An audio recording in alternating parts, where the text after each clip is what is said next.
Hello guys, तो चलिए शुरू करते हैं part 4 body fluids and circulation का। कंडक्टिंग सिस्टम ऑफ हार्ट पढ़ेंगे इस बार। इस पार्ट में कंडक्टिंग सिस्टम ऑफ हार्ट मतलब कैसे कंडक्ट होती है, हार्ट बीट कैसे कंडक्ट होती है, कैसे इंपल्स जनरेट होती है, कहाँ से होती है, सब कुछ देखेंगे। ठीक है, उससे पहले देखो, ये देखो मायोजेनिक हार्ट क्या होता है। मायोजेनिक हार्ट होता है कि impulse generation by cardiac muscle, मतलब बाय मसल। मतलब क्या होता है कि हमारा हार्ट जो है ना वो मायोजेनिक हार्ट है, उसको हम मायोजेनिक कह सकते हैं। मतलब मायोजेनिक का मतलब क्या हुआ, मतलब ऐसा हार्ट है वो कि उधर नर्वस सिस्टम से इम्पल्स लेने की कोई जरूरत नहीं है। ब्रेन नहीं कह रहा है कि तुम हार्ट बीट करो, ब्रेन इम्पल्स जनरेट नहीं कर रहा है। ये इसकी जो मसल्स हैं, कौन सी मसल्स, कार्डियक मसल्स, ठीक है, जो कार्डियक मसल्स है वही इम्पल्स जनरेट कर रही हैं, वही कह रही है कि हार्ट बीट करो। ठीक है, तो ये इंपॉर्टेंट पॉइंट है कि मायोजेनिक हार्ट क्या होता है कि जो है खुद ही इम्पल्स जनरेट होती है मसल से, कोई ब्रेन का रोल नहीं। Special nodal tissue, special nodal tissue क्या है, special cardiac muscles which do not contract but generation and conduction of impulse. मतलब ये जो है ना किस तरह होता है, ये जो मायोजेनिक हार्ट है, ये मसल कौन सी होती है, इसमें देखो कुछ पूरी पूरी मसल होती है, उसमें थोड़ा सा पार्ट क्या होता है मसल का जो मॉडिफाई हो जाता है। मॉडिफाई कैसे होता है कि स्पेशल नोडल टिश्यू बन जाता है। मतलब उनका जो छोटे से का काम क्या होता है, उन छोटे से काम ये होता है जो मॉडिफाई होता है कि वो जनरेट करेंगी इम्पल्स। ठीक है, और बाकी बाकी मसल वैसे ही एक्ट करेंगी।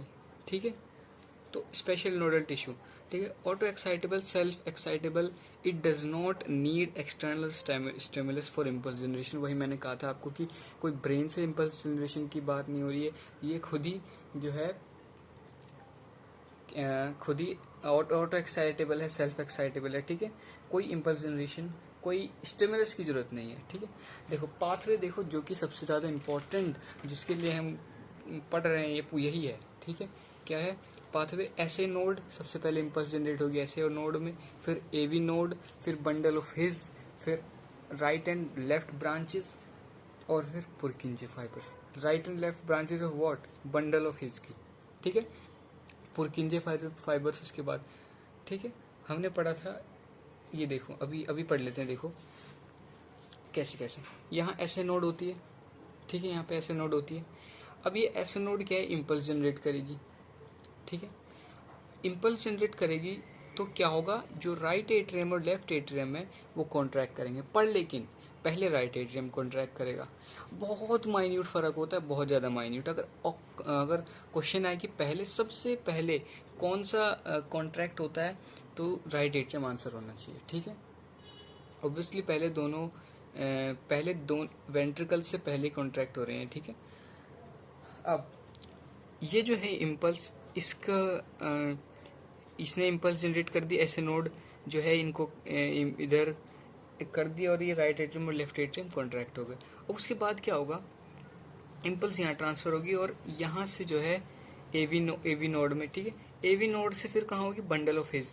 बंडल ऑफ हिज ये देखो, इसको ये जो पर्पल से बनाया है मैंने, ये बंडल ऑफ हिज है, ये ग्रीन से बनाया है, ये जो एवी नोड है। ठीक है, जो पर्पल से बनाया है उसके मैंने दो पार्ट कर दिए हैं बाद में कि क्या है वो, right and left branches of bundle of his. अब राइट एंड लेफ्ट ब्रांचेस इस तरह जाएंगे, राइट वाला इधर और लेफ्ट वाला इधर। ठीक है, अब क्या होगा, अब ये जो है पुरकिंजे फाइबर्स, अब देखो यहाँ तक तो ये फैल गया राइट एंड लेफ्ट। अब यहाँ क्या होगा, जो है फाइबर्स जो है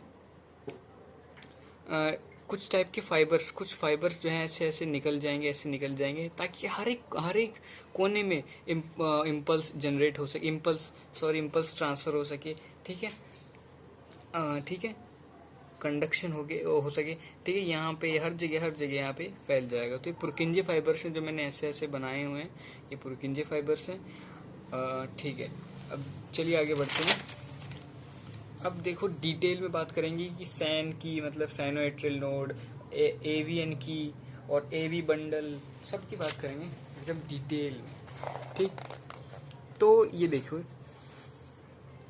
sinoatrial node, it in upper right wall of right atrium near SVC opening. मतलब जो इसकी लोकेशन है आपको याद होनी चाहिए, ये बस बहुत इजी याद करना है, कहाँ है, राइट एट्रियम में और एसवीसी ओपनिंग के पास, बस और कुछ नहीं है।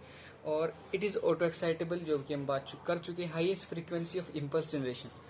अब यहाँ पे एक बात होती है कि हमारी हार्ट बीट कितनी होती है, 72 पर मिनट होती है ना। तो ये जो है ना इम्पल्स जनरेट इसने की है, तो ये कितना कर सकता है, 70 to 75 पर मिनट, इतनी जनरेट कर सकता है। ठीक है, अब यही कर रहा है। कुछ कंडीशन में क्या होता है, अगर मान लो ये नॉन फंक्शनल हो गया, उसके बाद एवीएन कर सकता है, और एवीएन कितनी करता है, 40 to 50 पर मिनट। ठीक है, उससे कम। फिर उसके बाद बंडल ऑफिस, ऐसे कर करके होता है। अगर ये जैसे ये नॉन फंक्शनल हो गया सैन, तो फिर वो करेगा। ठीक है, मतलब कर सकता है। वैसे तो ये करता है, सैन करता है, साइनोएट्रियल नोड करता है कितनी, 70 to 75 पर मिनट। Initiates and maintains heart beat, वही हार्ट बीट को मेंटेन करता है, इनिशिएटर है कह सकते हो। और इनिशिएटर की वजह से, ये इनिशिएटर, इसको एक और नाम दिया गया है पेस मेकर ऑफ हार्ट। मतलब यही तो स्टार्ट कर रहा है, इसीलिए इसको पेस मेकर ऑफ हार्ट कहते हैं। ये इंपॉर्टेंट क्वेश्चन है कि पेस मेकर ऑफ हार्ट किसको कहते हैं, साइनोएट्रियल नोड को कहते हैं, SAN। ठीक है, SAN responsible for atrial contraction, ये जो है रिस्पॉन्सिबल है एट्रियल कॉन्ट्रैक्शन। ठीक है, इसी की वजह से होता है एट्रियल कॉन्ट्रैक्शन, तो भाई इसकी वजह से हो रहा है ना। जो वेंट्रिकुलर कॉन्ट्रैक्शन हो रहा है वो तो खैर उससे हो रहा था, पुरकिंजे फाइबर्स से हो रहा था ना। ये देखो, ये वॉल, ये इनकी इसकी वॉल में तो ये गए ना पुरकिंजे फाइबर्स, इसकी वजह से हो रहा है ये। पर यहाँ पे जो है इसका सैन की वजह से हो रहा है एट्रियल कॉन्ट्रैक्शन। ठीक है, एट्रियल वेंट्रिकुलर नोड देखते हैं अगली, एवियन, जो उसके नीचे है, इन lower left wall of right atrium near inter atrial and interventricular septum. Interventricular inter atrial septum आपको क्लियर होगा, मैंने पिछली क्लास में पढ़ाया था। ठीक है, उसी के जस्ट पास है उनकी जो ज्वाइनिंग होती है, उनके पास है। देखो यहाँ पे होता है ना इंटर एट्रियल सेप्टम, और यहाँ पे इंटरवेंट्रिकुलर सेप्टम ये रहा, तो यहाँ पे है ये। ठीक है, एवियन। देखो अब एट्रियोवेंट्रिकुलर नोड के बारे में और क्या बात कर, देखो can generate impulse at 40 to 50 पर मिनट। मैंने आपको बताया था, ये आपको याद होनी चाहिए कि कितने कर सकता है। ये कर सकता है पर करता नहीं है। करता कौन है, सिर्फ ये सैन। ये कर सकता है 40 to 50 पर मिनट। 40 to 50 पर मिनट क्या है, बीट। ठीक है, heart beat. Delay of 0.1 second to let ventricles filled completely. जब ये क्या होता है कि जब साइनोएट्रियल से इसके पास इम्पल्स ट्रांसफर होगी ना, तो वहां पे एक इसके पास आएगी, तो उसके बाद एक 0.1 सेकेंड का डिले होगा। एक साथ नहीं वो दे देगा बंडल ऑफ को, वहां पे 0.1, ये आपको टाइम पे पूरा याद होना चाहिए, पूरी 0.1 सेकेंड का डिले होगा, ताकि वेंट्रिकल्स जो हैं उनमें पूरा का पूरा ब्लड जो है आराम से भर जाए, वो कंप्लीटली फिल हो जाए। इसीलिए अब अगर इम्पल्स जनरेट, अगर वहाँ पे उसने एवियन ने एकदम से बंडल ऑफ को दे दी, तो फिर तो एकदम कॉन्ट्रैक्ट कर जाएंगे ना वो, तो टाइम चाहिए ना उन्हें भरने के लिए वेंट्रिकल्स को। इसीलिए जो है डिले ऑफ 0.1 सेकेंड, जो कि टाइम आपको पूरा अच्छे से याद होना चाहिए। ठीक है, और also called pace setter of body. इसका देखो, वो पेस मेकर था, ये पेस सेटर है। ये आपको पूरे अच्छे से याद होना चाहिए कि पेस सेटर कौन है, पेस मेकर कौन है। ठीक है, पेस सेटर कौन है, AVN, एट्रियोवेंट्रिकुलर नोड। नेक्स्ट बात करते हैं एवी बंडल की। एवी बंडल मतलब बंडल ऑफ हिज, बात एक ही है, इसका ये भी नाम है। Receives impulse from avian and divides into right and left branches inside interventricular septum.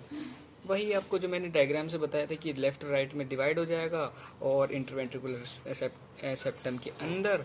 ठीक है, बस कुछ नहीं। और इसमें कौन दे रहा है, एवियन दे रहा है इसको इम्पल्स। ठीक है, पुरकिंजे फाइबर्स की बात करते हैं। Purkinje fibers propagates impulse to cardiac muscles of ventricles. अब क्या होगा, जो मसल, जो लेयर, जो वॉल है वेंट्रिकल्स, वहाँ पे कौन ले जाएगा, पुरकिंजे फाइबर्स ले जाएंगे। ठीक है, इम्पल्स। ठीक है, इसका काम क्या है, पुरकिंजे फाइबर्स का propagates impulse to cardiac muscles of ventricles. AV bundle and Purkinje fibers can generate impulse at 20 to 40 पर मिनट। तो ये भी आपको याद करना पड़ेगा। देखो, हर किसी का याद करना पड़ेगा। सैन का तो खैर आपको याद ही है, 70 to 75।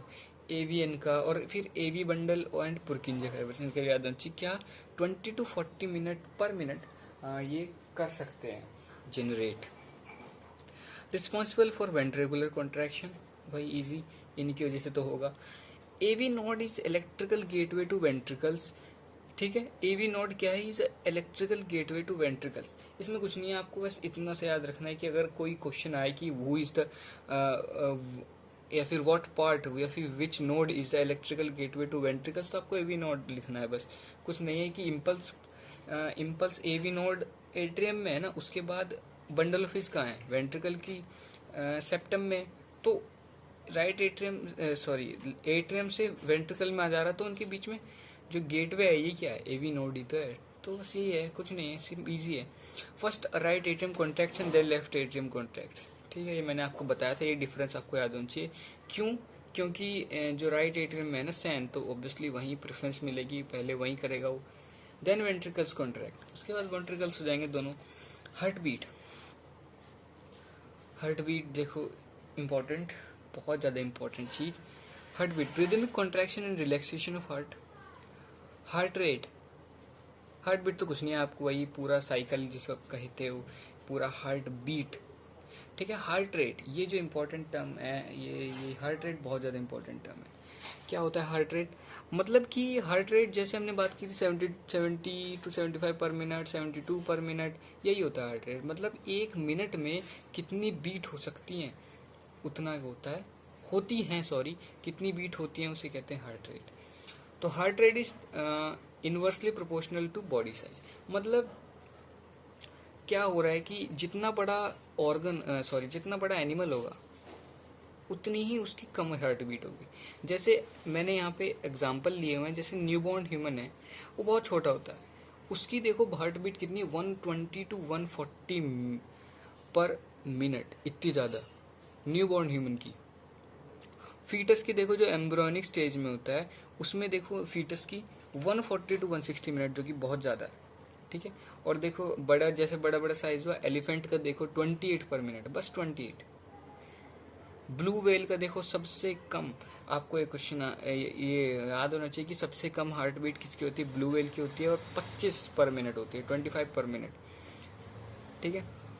अब देखते हैं कंडक्टिंग सिस्टम की कुछ ट्रिक देख लेते हैं, ट्रिक फॉर कंडक्टिंग सिस्टम, जो आपको याद रखने में काम आएगी, तो याद रह जाएगा उससे। अब देखो ये ट्रिक याद कर लो आप, Sussanne and Hrithik were partners, ठीक है। सुजैन एंड ऋतिक जो है हस्बैंड वाइफ थे पहले, तो ये चीज़ आपको पता ही होगी, तो इससे आप पूरा ट्रिक बना सकते हो। Sussanne and Hrithik were partners, Sussanne का एस ले लेंगे तो ऐसे नोड, ये कंडक्टिंग सिस्टम का पाथवे है, ठीक है, पाथवे। ऐसे नोड को पेसमेकर कहते हैं। एंड से क्या लिख दिया हमने, एवी नोड, एंड से क्या लिख दिया, एवी नोड, उसे पेस सेटर कहते हैं। नेक्स्ट देखो ऋतिक से एच ले लेंगे, ऋतिक की एच आता है उसकी स्पेलिंग में, तो बंडल ऑफ हिज, एच से बंडल ऑफ हिज हो जाएगा। वर से कुछ नहीं है, ठीक है, सुजैन ऋतिक वर से कुछ नहीं है। पार्टनर्स, पार्टनर के पी ले लो तो पुरकिंजे फाइबर्स, ठीक है। तो ये पूरा कंडक्टिंग सिस्टम का पाथवे भी हो गया, आपको सब पता भी चल गया इसमें क्या क्या आ रहा है, सब पूरा याद कर लो इसको। ये Sussanne and Hrithik were partners. Regulation of heart rate, अब देखो हार्ट रेट वैसे तो रेगुलेट नहीं करते वैसे, पर लेकिन कुछ स्पेशल केसेस में हो जाता है रेगुलेट, जैसे नर्वस कंट्रोल या हार्मोनल कंट्रोल हो सकता है, नर्वस कंट्रोल से और हार्मोन से भी हो सकता है। देखो देखते हैं पूरा अच्छे से। नर्वस कंट्रोल ऑफ एचआर, मतलब एचआर मतलब हार्ट रेट, मैंने शॉर्ट में लिख दिया heart rate. By cardiac centre present in medulla, एक जगह होती है मेड्यूला में, मेड्यूला ब्रेन का पार्ट है, आपको पता होगा। मेड्यूला में एक जगह होती है कार्डियक सेंटर, उस जगह का नाम क्या होता है आपको याद होना चाहिए, क्या नाम है, कार्डियक सेंटर। वो क्या कर सकती है, कंट्रोल कर सकती है हार्ट रेट को, और थ्रू किसके, एएनएस के, ऑटोनॉमिक सिस्टम, ठीक है। अब देखो ये जो मैं पढ़ाने जा रहा हूँ ये बहुत ज़्यादा इंपॉर्टेंट है कार्डियक सेंटर के बारे में।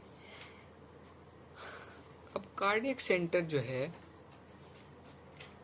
वो दो काम कर सकता है, या तो कार्डियो एक्सेलरेटरी सेंटर या कार्डियो इनहिबिटरी सेंटर, वो दो काम कर सकता है। या तो एक्सेलरेट कर सकता है, मतलब हार्ट रेट बढ़ा सकता है, या इनहिबिट कर सकता है, मतलब हार्ट रेट घटा सकता है।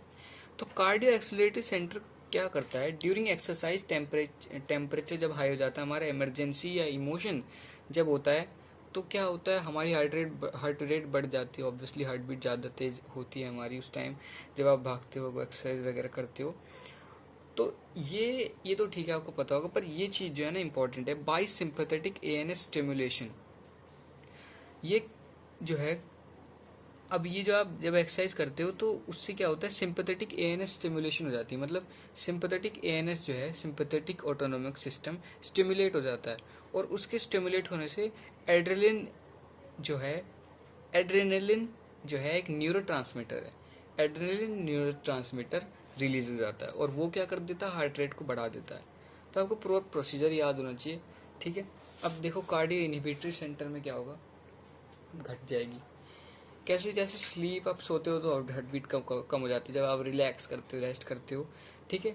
बाई पैरासिम्पथेटिक, ये पैरासिम्पथेटिक एएनएस से क्या हो रहा है, उसके स्टिमुलेट होने से, और सिंपथेटिक से क्या हो रहा है, ये इंपॉर्टेंट है, क्योंकि यही चीज़ जो है थोड़ी कंफ्यूजिंग है, यही चीज़ आपको याद नहीं रहने वाली, मुझे पता है। तो पैरासिम्पथेटिक एएनएस स्टिमुलेशन से क्या हो रहा है, एसिटिलकोलिन भी एक न्यूरोट्रांसमीटर है, वो रिलीज हो जाता है, और उसके रिलीज होने से क्या होता है, हार्ट रेट गिर जाता है। मैंने एरो दिखाया है, नीचे गिर रहा है, मतलब कम हो जाता है हार्ट रेट, ठीक है। चलो आगे बढ़ते हैं।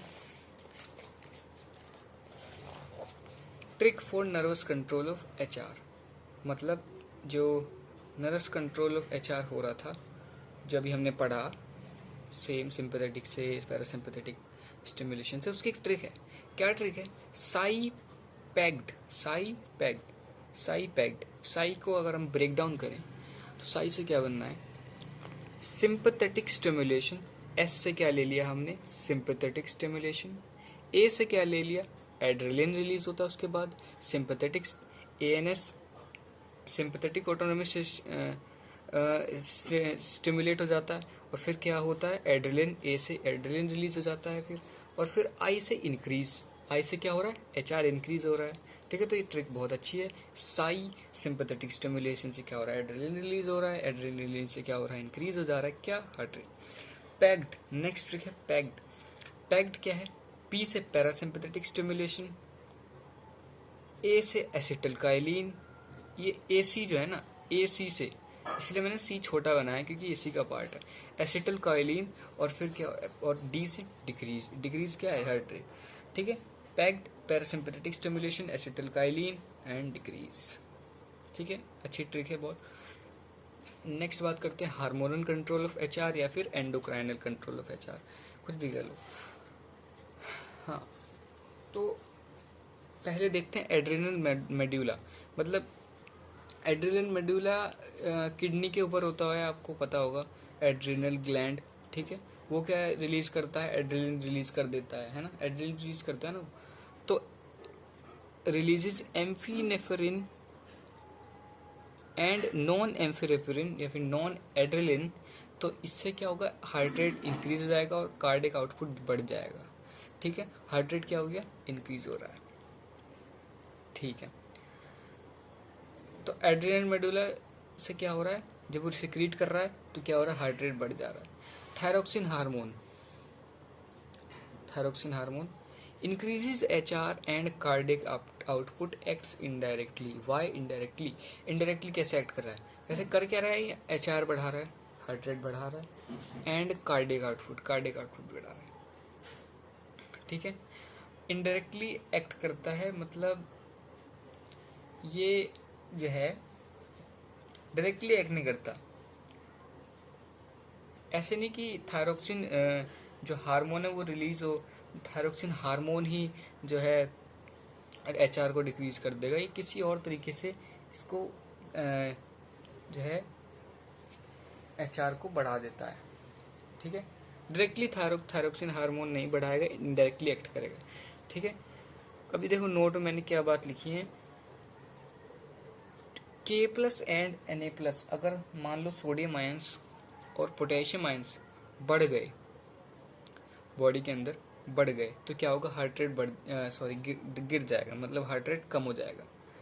ये भी पूरा याद होना चाहिए, क्वेश्चन नीट में आ सकता है, ठीक है, कि सोडियम और पोटेशियम जो है अगर वो बढ़ गए बॉडी में तो क्या होगा, हार्ट रेट डिक्रीज हो जाएगा, ठीक है। और कैल्शियम आयंस अगर बढ़ गए तो क्या होगा, हार्ट रेट इंक्रीज हो जाएगा, ठीक है, हार्ट रेट इंक्रीज हो जाएगा। या ऐसा भी आ सकता है क्वेश्चन, हार्ट रेट इंक्रीजेज फिर ऑप्शन आ जाएगा फिर ये आ जाएगा ऑप्शन की calcium ions by more calcium ions in body, more Na+ and K+ ions in body. तो आप लगाओगे Ca2+ आयंस, मतलब calcium ions in body. More calcium ions जब हो जाते हैं ना बॉडी में तो HR इंक्रीज करता है। चलो गाइज, तो आज के लिए इतना ही, इस पार्ट के लिए बस इतना ही। अगले पार्ट में कार्डियक साइकिल, बहुत लंबा टॉपिक है कार्डियक साइकिल, बहुत कुछ चीज़ें डिस्कस करनी है, तो अगले पार्ट में मिलते हैं। Part 6 cardiac cycle. Thank you.